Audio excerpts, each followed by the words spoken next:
right, folks, on number 27, we're going to solve this, but we're also going to use the solution. Um, in fact, I'm going to pull that up. I don't really check the answers, to be honest. I just know how to solve them, but they should be pretty accurate for the most part. Um, so figure point 5.27 shows the speed of the person as he does the chin up. I know the graphs might look um, hard for you guys to visualize, but think of it simply, folks. Think of it as you're just given the speed depending on the time. That's all it is. And with that speed, you can get the acceleration. With the acceleration, you can get the force exerted on the chin up the bar. So notice that you're going to have to counteract the force of gravity, whatever the heck that is. When you're doing the pull-up, folks, that muscle mass is has to provide enough force. So I'm just going to say that this is going to be mg equals ma, and notice that this is the key result of that graph, folks. A is really the change of velocity over the course of time. So before I answer any of these questions, I'm going to redraw my graph, or well, I'm not actually. I don't need to redraw this. I am just going to do nothing more. I think I kind of just want to pull the solution menu at this point, but notice that this is going to be a straight line. The slope of this, the velocity, the change of velocity, or the slope of the speed of a straight line will always be constant as acceleration. So therefore, you could just find the slope at any of these 2 points that you pick. And then let's just get this out of the way. Let's just put this out of the way. So I'm just going to take the mass, 64 kilograms. I'm going to factor that out, and then I'm just going to move that, change this variable to be 9.8 meters per second square plus the acceleration, or in this case, the change of velocity over the course of time, because that's really the formula that we're going to. So notice, folks, that this is really not hard. All right, so I'm going to find the acceleration, the slope.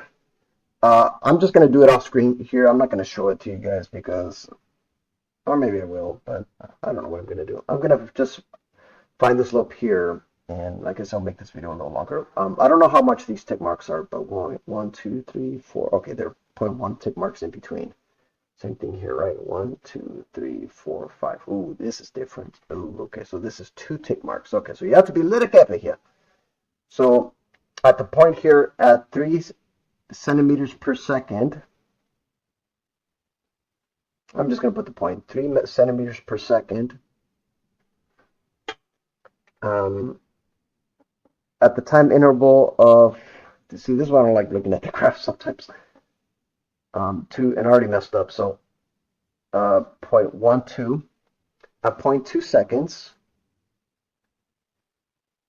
The slope here would be at 6 centimeters per second. All right, so that, and realistically, folks, I'm not trying to solve this right now, so I'm just trying to kind of get the points out of the way so I don't have to deal with this graph anymore. So this would be 0.6, and that looks like it's going to be 18 since there are 2 tick marks. So that's going to be 0.6 seconds and 18 centimeters per second. I like to write my units down. All right, so now we can get the slope of this straight line. So that's going to be, what is that? The 12 centimeters per second divided by 0.6 seconds. So that's, I'm just going to put this in. Well, we don't really need a calculator for this, do we? Times 10 to the negative 1 times 10 to the negative 2.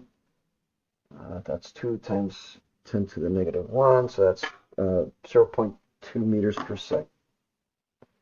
Okay. So using those lines, this straight line here would make the slope be 0.2 meters per second squared. Here, the slope here would be 0, or the acceleration would be 0 meters per second squared. And let's find the slope of this line so we can answer all the questions so we can move on. So 1.1, of course, we're going to ask that between time at 0.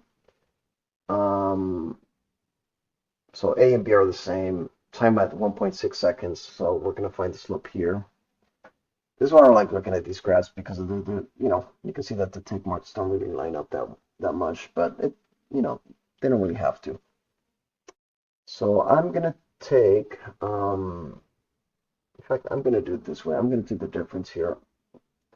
22, 24. That's 24 on top.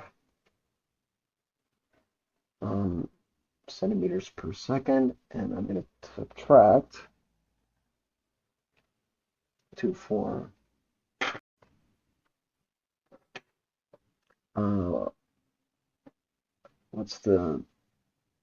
Is it right here? 12 centimeters per second divided by, I think the solution manual might be off. I can already, and what's the interval here? That's 0.1, 0.2. It looks like it's 0.2. 1.2. So that's going to be 0.2 seconds. So